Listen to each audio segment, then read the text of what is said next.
Benvenuti a un'altra puntata di G-Rock. Stavolta usciremo dall'Europa per andare a vedere com'è la situazione a New York City. E per questo motivo mi sono collegato con la cantante e musicista per metà brasiliana e per metà tedesca Sabine Olla, proprio per sentire qual è la situazione, come stanno andando le cose nella metropoli americana.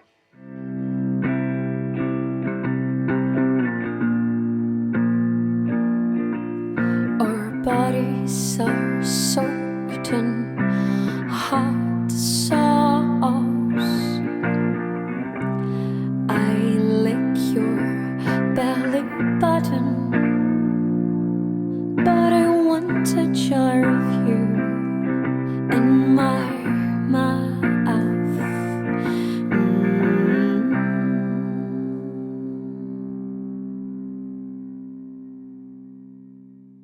So, Sabine Holler, you're so far one of the most amazing singers I ever met and worked with. So, I'm very glad to have you here. Thanks for that. Probably enough you heard about what's going on in Italy with the outbreak of coronavirus since your sister lives in Italy. What do you know actually? It's kind of getting similar here. I know that Italy is the second country after China with the biggest amount of deaths so far. I know that there are very severe rules about how long you can be outside. They're starting to implement those rules here, but they're not completely we're still adapting to things here. I think it's been a week since the first bars have been shut down and everything. So I think we're 2 weeks behind or something like this. There are already 2,000 coronavirus cases confirmed only in New York City. So it's pretty bad here too. There is no such thing as public health care. We're very concerned because it's very expensive. I know that in Italy, I've seen a bunch of beautiful videos of people singing from their balconies, but at the same time, I know that people are dying in the hospitals because hospitals can't take the amount they're sick. You live out of music. How is it in New York City? What about concerts and events? Did you get any cancellation? I was very lucky that I played a very big show that was a week and a half ago, and I managed to play the show. We were not even talking about coronavirus. And this was March 4th, and we had a big show that was, I'm in a new band here called Simon Spine, and we're still going to release our stuff, but it was kind of like a release show and act, and we were very lucky that we make it happen. But we had also festivals like South by Southwest that we were thinking about doing, and unfortunately it got pulled off because the whole festival is not happening anymore.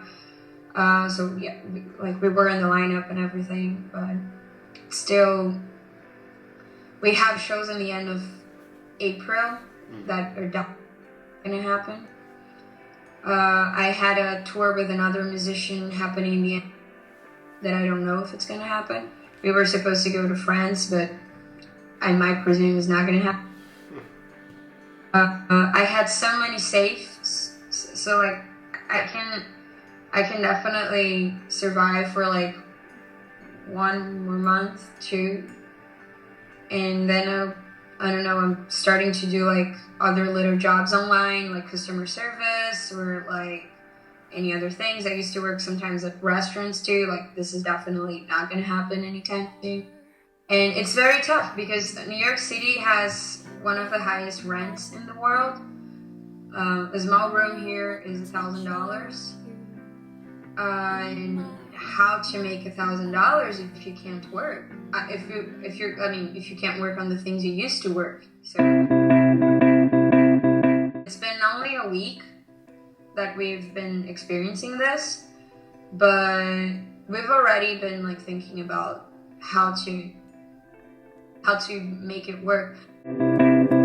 Our place or I think like musicians just been through, not just been through, but like 15 years ago there was a shift in the market and sell CDs again.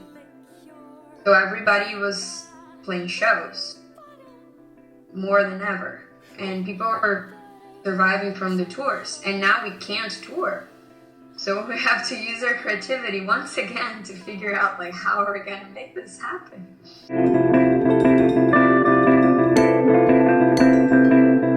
and I'm the one to blame, 'cause my thirst it's so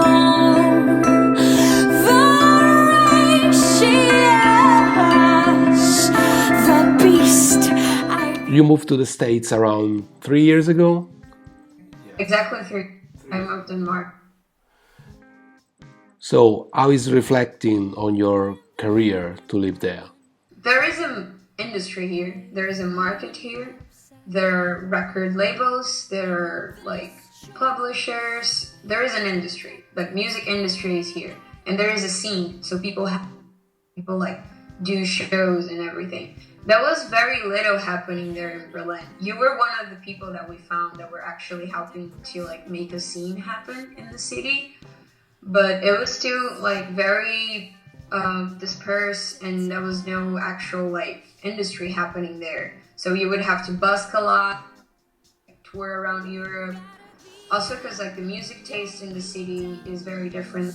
My personal music taste, even though I like techno. So here in New York, I found that like the music that I wanted to make was well received, and I found a lot of people that with, and I found a lot of opportunities of like I was part of this bigger band that I was playing bass and doing backing vocals, and that was different than what I did in Berlin, but I managed to make like money playing that. So I was like, okay, it's possible. And there's an industry, which is something that like in Germany, at least for like my kind of like indie rock alternative music, very, very little. Right now, in how many projects are you in? I don't know, 5.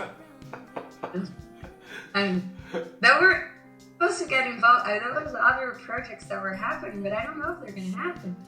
I was gonna start new projects even this year, but hard to tell. But is your solo career still on?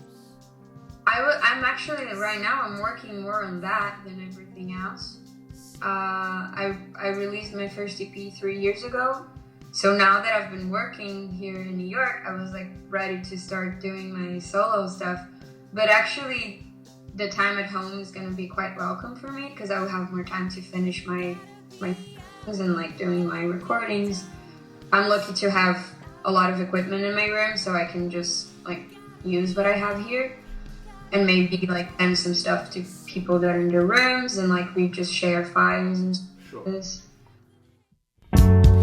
then I'll change those bad habits of mine.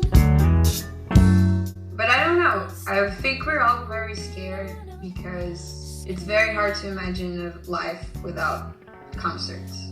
Running up that hill, change this melody.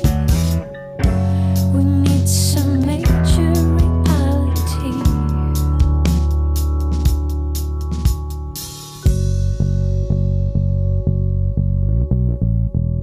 You have relatives and friends in Brazil, Germany, and Italy. How do you feel being far away from them right now? It's very tough because even if I wanted to, there's no flights. So I'm in a very weird position right now because I'm forced to be in a room I can't afford. I'm just like, oh shit. And the reason why I moved to New York, which is the scene. I don't know, how am I gonna be in the scene if I can't go out and watch the shows and play with the people? So in the end, it doesn't matter where I am anymore if I'm going to be in the internet. Yeah. I wish I could be with my mom in Germany because she's alone as well. So we're both like calling each other every day and like making sure we're all fine.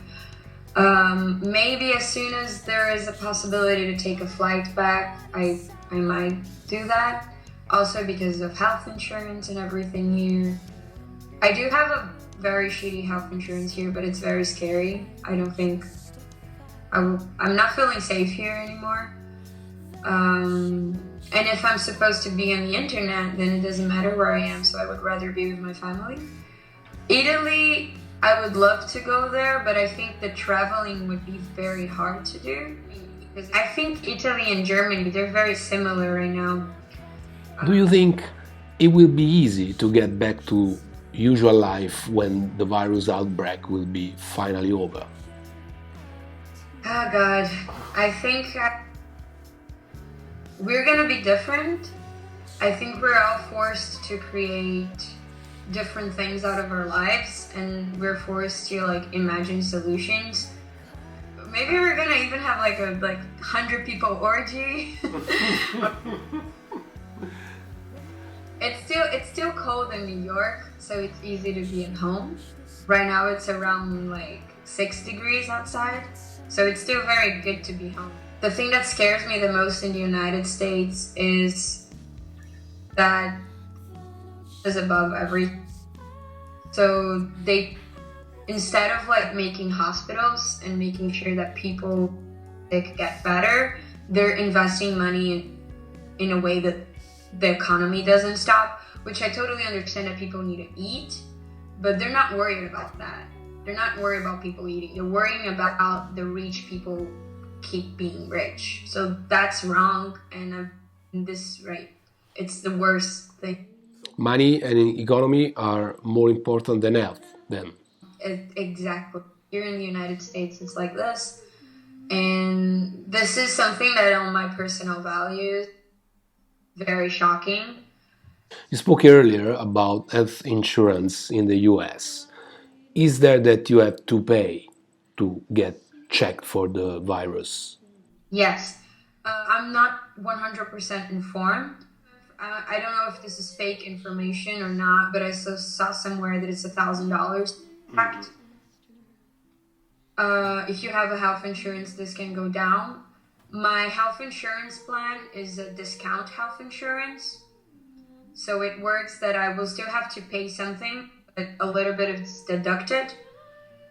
I would, and they don't want to check everybody, so the numbers are lower because they want to look like they don't have that much crisis as they do. I think if I know some people that might have it. They live far from me, and I haven't been in contact with them for the past 2 weeks. But they haven't been checked. They just have a fever, and they're themselves at home. And they are not in the numbers. So how do we know? Are those numbers for real? Do we have It's very hard to know. It's very hard to find exact information too, because you from everywhere that you don't know how to filter, and it's very hard to know what are the right sources. But there's no public health insurance in America, and we're gonna see what's gonna happen in the next 2 weeks. Ok, fingers crossed. Sabine, tu parli un po' di italiano. Vuoi mandare un saluto all'Italia? Sì, ciao italiani, saluti del mio cuore. Io che ho la sorella lì, volevo molto essere con lei, però adesso purtroppo non so quando questo sarebbe possibile. Potrebbe forse alla vendemmia, chissà, non lo so. Wow, c'è da molto che non parlo italiano. Ok, Sabine, grazie. Lovely talking to you. Wish you all the best with your music, and please stay safe. Thank you, talk soon. Grazie a Sabine Hall per averci aggiornato sulla situazione a New York City. Un'altra puntata di TG Rock sarà in onda nei prossimi giorni. Per essere informati basta seguire il canale YouTube Radio Dario Berlin Rome. Io vi ringrazio per l'ascolto e ci sentiamo presto. Ciao!